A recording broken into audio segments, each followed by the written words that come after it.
Ciao ragazzi, sono Ribarta. Oggi vi faccio vedere come raddrizzare un disco freno storto. Il disco freno si può piegare per una caduta oppure perché ha picchiato magari contro un sasso, oppure perché quando si scalda troppo si può deformare. Abbiamo caricato la bicicletta in macchina malamente e quindi magari mettersi del peso sopra può piegare il disco. Quindi la soluzione più semplice è avere degli attrezzi che aiutano a centrare il disco. Esistono degli attrezzi in commercio che aiutano a raddrizzare il disco freno. Lo potete trovare online in vendita nel link che metterò in descrizione a questo video. Questo attrezzo aiuta a raddrizzare il nostro disco storto, oppure si può fare un'alternativa con un cacciavite semplicissimo tipo questo, così.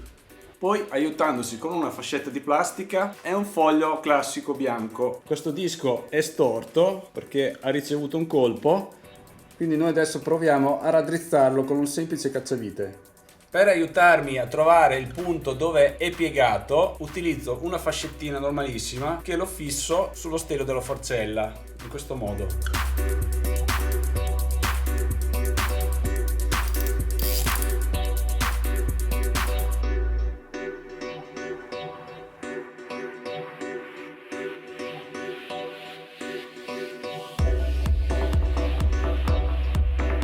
Come vedete utilizzo la fascetta come punto di riferimento sul disco, in modo che io riesco a trovare più facilmente il punto dove è storto, e quindi dove andrà a contatto con la fascetta vuol dire che in quel punto sarà da dargli una raddrizzata con il cacciavite. Non so se si riesce a vedere, ma il disco mi spinge la fascetta verso l'esterno. In questa maniera riesco a individuare più facilmente il punto dove raddrizzare il disco. Per individuare ancora più facilmente dove è storto, utilizzo un foglio bianco da mettere come sfondo, così, in modo da capire meglio il punto di contatto con la fascetta. Ok, trovato il punto, uso il cacciavite inserendolo tra il disco e la pista frenante, piegandolo leggermente così.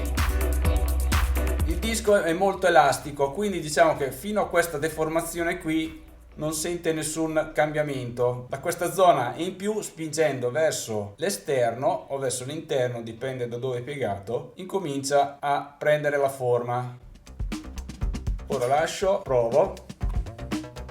Già c'è stato un netto miglioramento. Possiamo ancora andare in precisione, sempre utilizzando la fascetta. Io utilizzo la fascetta perché certe pinze freno sono molto coperte e faccio molta fatica a capire il contatto che c'è tra il disco e le pastiglie freno. Quindi utilizzando la fascetta mi rende più facile il lavoro e quindi riesco a capire meglio e più velocemente dove intervenire. Se il disco è leggermente storto, cerchiamo di piegarlo prima con le mani, magari utilizzando dei guanti tipo questi, in modo da non ingrassare il disco con le mani unte. Quindi utilizziamo dei guanti per evitare questo problema. Possiamo spingere il disco così, prendendo i raggi e spingendo verso l'esterno o verso l'interno, dipende dove c'è la piega.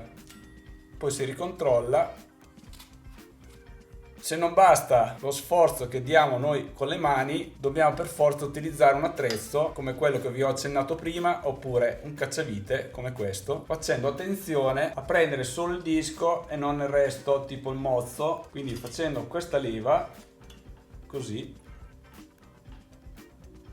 evitiamo qualsiasi problema. Faccio vedere che dalla parte interna come fare, così. Quindi sia dalla parte interna o dalla parte esterna possiamo utilizzare un semplice cacciavite taglio, come sto facendo ora in questo momento. E ora il rumore è sparito, non c'è più contatto. Vi consiglio sempre di pinzare un po' la leva del freno in modo da verificare se c'è ancora lo sfregamento sul disco. Se non lo sentite più vuol dire che è andato tutto bene. Quindi, come avete visto, è un'operazione molto semplice che possiamo fare tutti. Basta utilizzare un semplice cacciavite se vogliamo fare una cosa un po' fai da te, però se volete avere più precisione è meglio acquistare il prodotto che ho messo nel link in descrizione a questo video. Sicuramente è un lavoro di pazienza, quindi magari andate in un posto dove è anche silenzioso, così con l'orecchio potete individuare più facilmente dove tocca. Se il disco è molto storto potete sempre provare a raddrizzarlo, però io vi consiglio, dopo una grossa deformazione è sempre meglio sostituire il disco. Un'altra causa dove possiamo avere il contatto con il disco, con le pastiglie freno, può essere anche la ruota non centrata, perché la ruota non centrata tende anche a far muovere il disco dalla parte dove la ruota è centrata. Quindi magari controlliamo anche se la nostra ruota è perfettamente allineata. Mi raccomando, utilizzate sempre dei guanti tipo questi qua per lavorare sul disco, perché magari con le mani unte andiamo a rovinare e ingrassare la parte frenante del disco, quindi possiamo sempre, tra virgolette, dare fastidio alle pastiglie freno e togliergli delle performance di frenata. Quindi è sempre meglio tenere dei guanti dedicati per l'intervento sui freni a disco. Questa operazione è possibile farlo su tutti i tipi di freni a disco, quindi sia quelli meccanici sia quelli idraulici, sia sulle mountain bike sia sulle bici gravel oppure anche su biciclette da corsa. Bene, spero di esservi stato d'aiuto anche in questo video. Mi raccomando, iscrivetevi su Instagram, Facebook e chiaramente sul mio canale Bici Fai da Te. Ciao a tutti.